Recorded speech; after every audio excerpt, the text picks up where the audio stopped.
পরিবেশবিদ্যার নতুন আরেকটি ক্লাসে আপনাদের সবাইকে স্বাগত জানাই। তো আজকে ষষ্ঠ পর্বে অর্থাৎ পার্ট 6-এ আলোচনা করা হবে কিছু গুরুত্বপূর্ণ প্রশ্ন উত্তর। সেই প্রশ্নগুলো মাদ্রাসা সার্ভিস কমিশন পরীক্ষার জন্য খুবই গুরুত্বপূর্ণ। আপনাদের জানিয়ে রাখি, মাদ্রাসা সার্ভিস কমিশন পরীক্ষার অ্যাডমিট কার্ড অলরেডি বেরিয়ে গেছে, আপনারা ওয়েবসাইট থেকে ডাউনলোড করে নিতে পারেন। তো এই পরীক্ষা সম্পর্কে বলে রাখি, আপনাদের যে পরীক্ষাটা হবে সেটা হচ্ছে গিয়ে 90 মার্কের পরীক্ষা। অর্থাৎ এই পরীক্ষায় একটি করে প্রশ্ন অর্থাৎ 1 মার্কের 90টি প্রশ্ন থাকবে, প্রতিটি প্রশ্নের মান থাকবে 1 আর টোটাল নম্বর। পাশাপাশি এই 90 মার্কের পরীক্ষার জন্য আপনাদের দেওয়া হবে 90 মিনিট সময়, অর্থাৎ 1 ঘন্টা 30 মিনিট সময় দেওয়া হবে। এই 1 ঘন্টা 30 মিনিটের মধ্যে আপনাদেরকে সবগুলো প্রশ্নের উত্তর কমপ্লিট করতে হবে। তো যাই হোক, এই 90টি প্রশ্নের জন্য আমি কিছু কিছু গুরুত্বপূর্ণ অর্থাৎ বাছাই করে কিছু প্রশ্ন এনেছি আপনাদের সামনে বলবো। প্রতিটি প্রশ্নের উত্তর ভালো করে মনে রাখার চেষ্টা করবেন। আশা করি এখান থেকে হয়তো আপনারা কিছু প্রশ্ন কমন পেয়েও যাবেন। পাশাপাশি আপনাদেরকে বলে রাখবো যে প্রশ্নগুলো নিয়ে আলোচনা করা হবে বা হচ্ছে, সেই প্রশ্নগুলো মনোযোগ সহকারে অবশ্যই পড়ে রাখবেন। পাশাপাশি আপনাদের যে টেক্সট বই, সেই টেক্সট বইয়ের একটু বেশি করে গুরুত্ব দেবেন, কেননা টেক্সট বইয়ের কিন্তু কোনো কিছুই বিকল্প নেই। তো যাই হোক, আমি কিন্তু সেই টেক্সট বই থেকে বাছাই করে কিছু কিছু প্রশ্ন এখানে নিয়ে এসেছি। সেই প্রশ্নগুলো আপনারা যদি করে রাখতে পারেন, আশা করি এখান থেকে অবশ্যই কিছু না কিছু প্রশ্ন কমন পাবেনই। তো আমি মোট তিনটি পর্ব নিয়ে এখানে আলোচনা করব, অর্থাৎ আপকামিং যে পরীক্ষা, এই মাদ্রাসা সার্ভিস কমিশন পরীক্ষা। তো এক্ষেত্রে তিনটি আমি পর্ব নিয়ে আসবো, প্রতিটা পর্বে 30টি করে প্রশ্ন নিয়ে যাবো, অর্থাৎ 30 দিনে 90, অর্থাৎ 90টি প্রশ্ন আপনাদের সামনে তুলে ধরবো। এই প্রশ্নগুলো অবশ্যই আপনাদের কিন্তু দেখে যেতে হবে। তাহলে যাই হোক, দেরি না করে শুরু করা যাক আজকের ভিডিও এই প্রশ্ন উত্তরগুলো নিয়ে। প্রথমে যে লেখা হয়েছে 1 পয়েন্টের কোশ্চেন অ্যান্সার। তো প্রথমে যে প্রশ্ন রাখা হয়েছে কি, কানহা ব্যাঘ্র প্রকল্পটি কোন রাজ্যে অবস্থিত? উত্তর হচ্ছে মধ্যপ্রদেশ।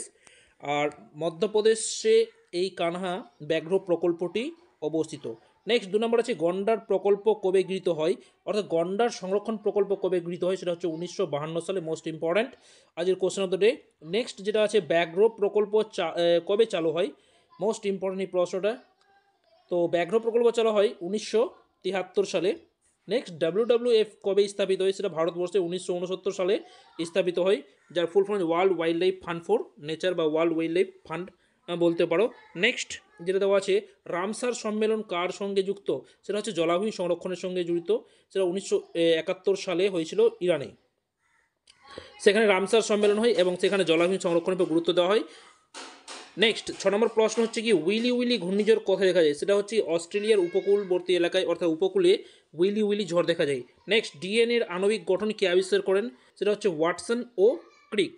আপনাদেরকে বলবো, এই যে ভিডিওগুলো নিয়ে আলোচনা করা হচ্ছে, আপনারা অবশ্যই লাইক দিবেন এবং বন্ধুদের কাছে শেয়ার করবেন। পাশাপাশি চ্যানেলে যদি নতুন আপনারা এসে থাকেন, অবশ্যই চ্যানেলটিকে সাবস্ক্রাইব করে এবং পাশ থেকে বেল আইকনটি বাজিয়ে রাখবেন। নেক্সট 8 নম্বর প্রশ্ন কি আছে, অবলুপ্ত প্রায় দুটি উদ্ভিদের নাম লেখো। অবলুপ্ত প্রায় এখানে বলা হয়েছে, সেটা হচ্ছে গিয়ে চন্দন ও সাইকাস। নেক্সট 9 নম্বর প্রশ্ন, ডিডি কে আবিষ্কার করেন? সেটা হচ্ছে গিয়ে পল মুলার ডিডি আবিষ্কার করেছিলেন। নেক্সট যেটা হচ্ছে গিয়ে, ইথোলজি কার সঙ্গে যুক্ত? সেটা হচ্ছে আচার ব্যবহার সংক্রান্ত অধ্যয়নের সঙ্গে যুক্ত। নেক্সট 11 নম্বর প্রশ্ন কি আছে, রেড ডাটা বুক কে প্রকাশ করেন? সেটা হচ্ছে IUCN রেড ডাটা বুক প্রকাশ করেন। নেক্সট, মন্ট্রিল প্রটোকল কত সালে হয়েছিল? তো মন্ট্রিল প্রটোকল 1987 সালে হয়েছিল। নেক্সট 13 নম্বর প্রশ্ন দেখুন কি আছে, একটি জৈব গ্রিনহাউস গ্যাসের নাম লেখো।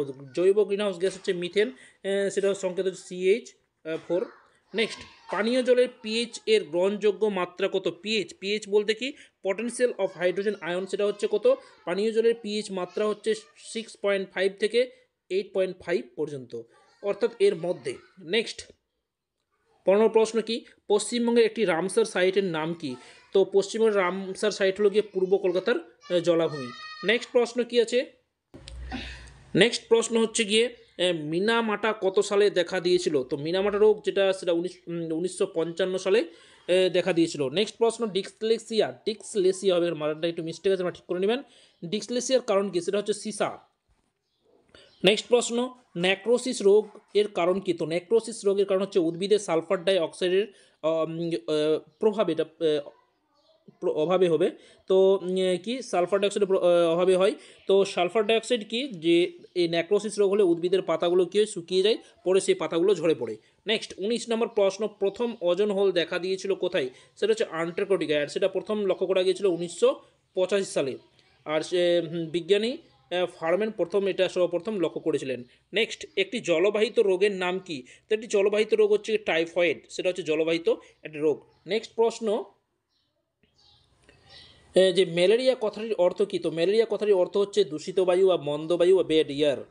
নেক্সট, ওজোন ছিদ্র প্রথম কে পর্যবেক্ষণ করেছিলেন? সেটা বিজ্ঞানী ফার্মেন। নেক্সট, একটু আগে আলোচনা করা হলো। 23 নম্বর প্রশ্ন দেখুন, জীব বৈচিত্র্য আইন কবে প্রণয়ন হয়? সেটা হচ্ছে 2002 সালে। মোস্ট ইম্পর্টেন্ট আজকের question of the day. Next, আর এই প্রশ্নটা বিগতবার এসএলএসটি পরীক্ষা অর্থাৎ স্কুল সার্ভিস কমিশনের পরীক্ষায় এই প্রশ্নটা এসেছিল।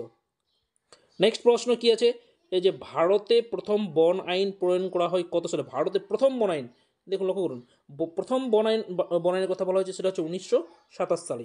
নেক্সট, বায়োডিজেল তৈরি করা হয় কোন গাছ থেকে? সেটা হচ্ছে জ্যাট্রোপা গাছ থেকে। নেক্সট প্রশ্ন, নদীর প্রবাহমান জলকে কি বলা হয়? তো সেটা হচ্ছে গিয়ে লোটিক জল বলা হয়। আর যেটা আবদ্ধ জল জল জল জল থাকে সেটাকে ল্যান্টিক বলা হয়। আর যেটা প্রবাহমান জল সেটা হচ্ছে লোটিক জল, যেমন হচ্ছে গিয়ে ঝর্ণার জল, প্রবাহিত নদীর জল, এগুলো হচ্ছে গিয়ে লোটিক জল। কিন্তু আবদ্ধ পুকুর বা ডবা কিংবা হ্রদের আবদ্ধ হ্রদের জল সেটা হচ্ছে গিয়ে ল্যান্টিক জল, ল্যান্টিক বলা হয় সেটাকে। নেক্সট 27 নম্বর প্রশ্ন কি আছে, জ্বালানির অসম্পূর্ণ দহনে কোন গ্যাস উৎপন্ন হয়? অর্থাৎ জ্বালানি যদি অসম্পূর্ণ দহন হয় সেক্ষেত্রে কার্বন মনোক্সাইড গ্যাস উৎপন্ন হয়, অর্থাৎ সিও কার্বন মনোক্সাইড গ্যাস উৎপন্ন হয়। নেক্সট, একটি গৌণ দূষকের নাম লেখো, সেটা হচ্ছে প্যান, PAN, অর্থাৎ পার অ্যাসিটাল নাইট্রাইট। নেক্সট, বায়ুর শক্তি উৎপাদনে পৃথিবী কোন দেশ প্রথম? বায়ু শক্তি উৎপাদনে প্রথম হচ্ছে গিয়ে জার্মানি। নেক্সট, কোন সালে ভারতের প্রথম কীটনাশক আইন চালু হয়? সেটা হচ্ছে 1968 সালে কীটনাশক আইন চালু হয়। তো এই ছিল আজকের 30টি গুরুত্বপূর্ণ প্রশ্ন। এর পরের ভিডিওতে আবার 30টি প্রশ্ন নিয়ে আসবো। পরপর 30টি করে প্রশ্ন আমি তোমাদের সামনে নিয়ে আসবো। একসঙ্গে যদি সবটি প্রশ্ন নিয়ে আলোচনা করা হয় বা বেশি প্রশ্ন নিয়ে আলোচনা করা হয় তাহলে ভিডিওটি বড় হয়ে যাবে, তাছাড়া আপনাদের দেখতে হয়তো বোরিং লাগবে। তাই শর্ট মানে অর্থাৎ কম কম প্রশ্ন নিয়ে আসছি। এই প্রশ্ন উত্তরগুলো আপনারা দেখুন, ভালো করে মনে রাখার চেষ্টা করুন। ভিডিও এখানে শেষ করছি, ধন্যবাদ।